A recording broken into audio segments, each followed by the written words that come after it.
How you doing there, folks? This is Russ Colchamiro. Some of you know me from my podcast, Russ's Rock and Roller Coaster. I am also a science fiction, fantasy, and mystery author. A little while ago, I put together a book called Murder in Montague Falls, which you can see right over my shoulder. It is a collection of 3 anthologies, and they all deal with murder, noir, suspense, thrillers, a touch of horror here and there. If you like dark fiction, then this is going to be for you. The 3 novellas are the protagonists are all teenagers, but they're set in different decades. The teenagers all went to the same high school, but they didn't know each other. My story, Red Ink, is a 1984 set Reagan era Red Scare thriller with certainly murder. And I'm going to read from it here. So if you like thrillers, noir, murder, dark fiction, well, here we go. All right, so I'm going to start here and from Murder in Montague Falls, and my story is called Red Ink. An infrared scope cut through the suburban tree line. Perched on a high-angle branch in the neighborhood spruce tree, Isaac could see her through the living room window, 6 houses away. The M21 semi-automatic sniper rifle with fiberglass stock and 20-round box magazine was snug against his shoulder. 1 bullet, 1 body. Though camouflaged within a thicket of evergreen leaves, he had a clean shot. "Come on," he whispered, his eye against the scope. "Give me the signal." In perfect synchronicity, Isaac's earpiece crackled. Target confirmed. Kill shot approved. His adrenaline spiked, anticipating the moment. Happened every time.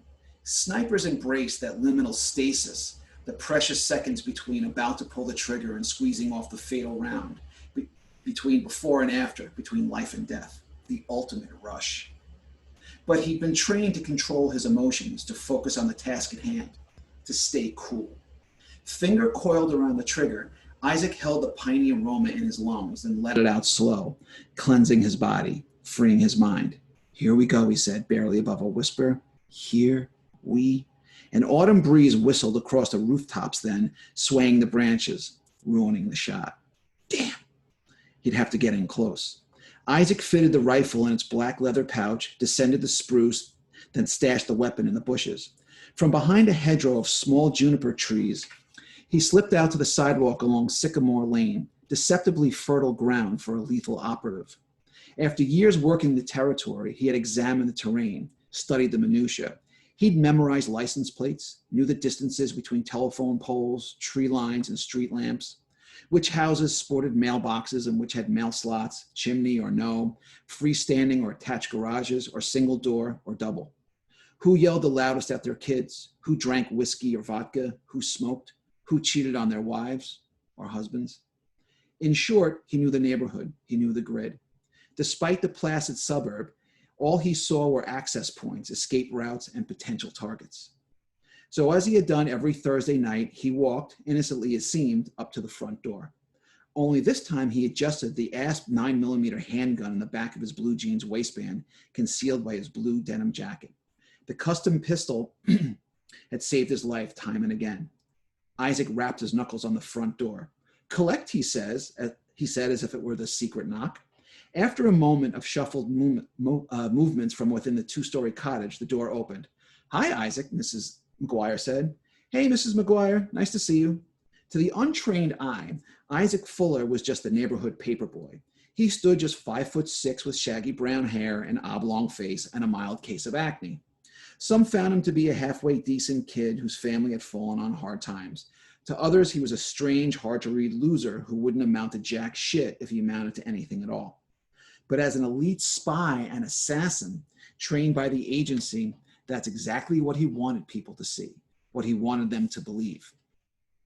Recruited at an early age, Isaac and his fellow spooks were the agency's best chance to help President Reagan fight back against the Russians. Those commie red bastards had planted their own sleeper agents throughout America, posing as Americans, hiding in plain sight, living next door, plotting to undermine the United States in every way they could. They wanted us to become commie red bastards just like them. And what better way for America to spy on the spies than with a spy of their own, one who nobody notices, a 14-year-old kid, a freshman at Van Buren High School. Looks aside, he wasn't one to trifle with. If he had your number, your time was up.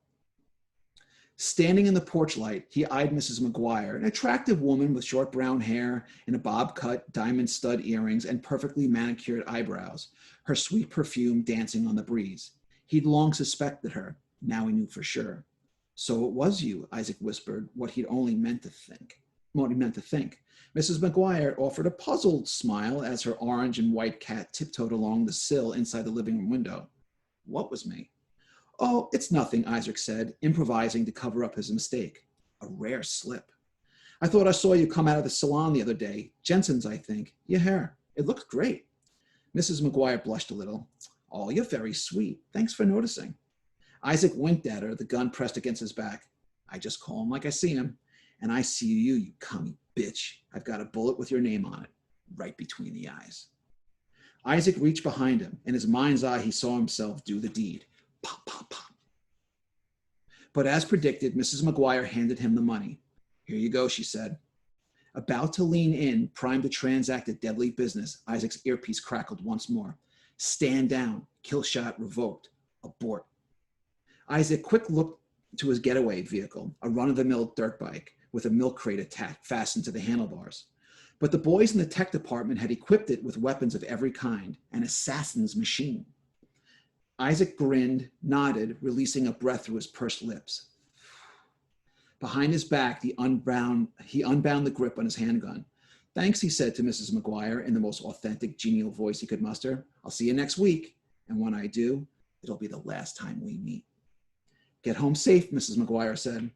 She closed the front door, unaware of just how close she'd come to being killed, or that he'd already planted an XD self-contained electronic covert listening device and long-range camera on her gray shingled roof to surveil her movements.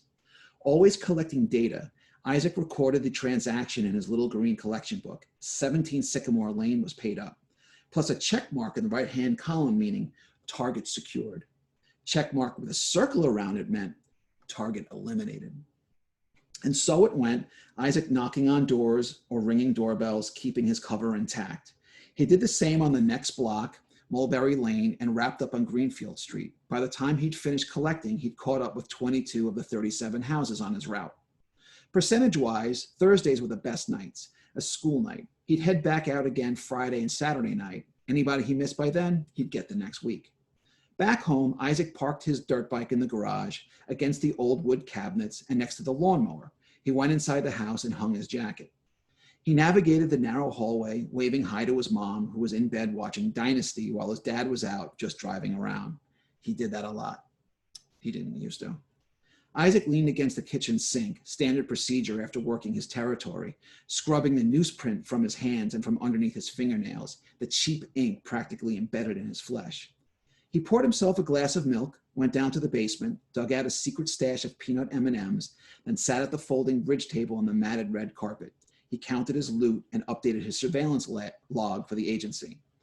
Finally able to decompress, the phone rang, jolting his heart rate, his face flushed, because he knew who it was.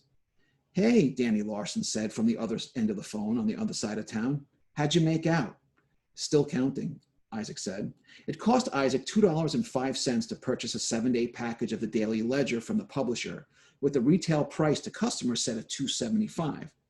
Collecting an average of $3.50, tip included, meant a decent little profit. About 85 and change, he said. Better than last week, Danny said, strumming on her guitar. She hadn't gotten the hang of it yet, but he could at least recognize the opening verse of Have You Ever Seen the Rain?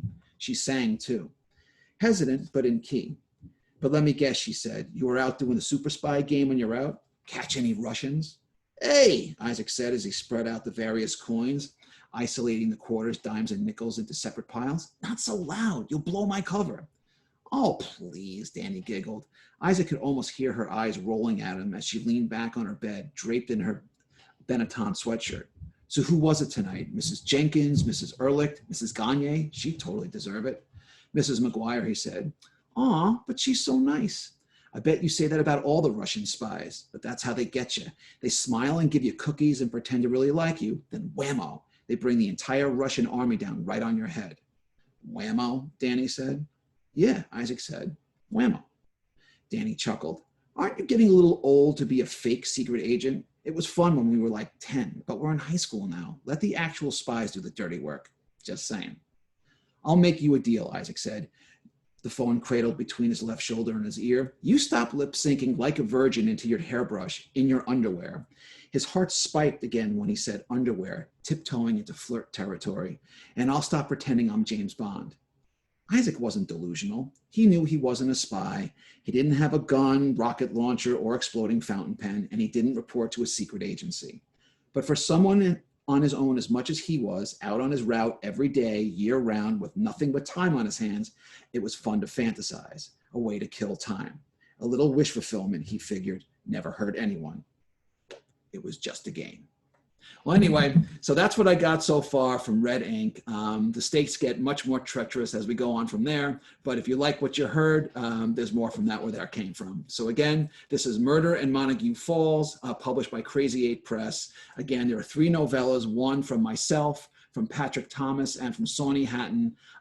This is available in ebook and print format on Amazon from Crazy 8 Press. So if you like noir, thrillers, some dark fiction, maybe even a touch of horror here and there, then this is definitely going to be for you. And I hope you enjoyed it, and take care.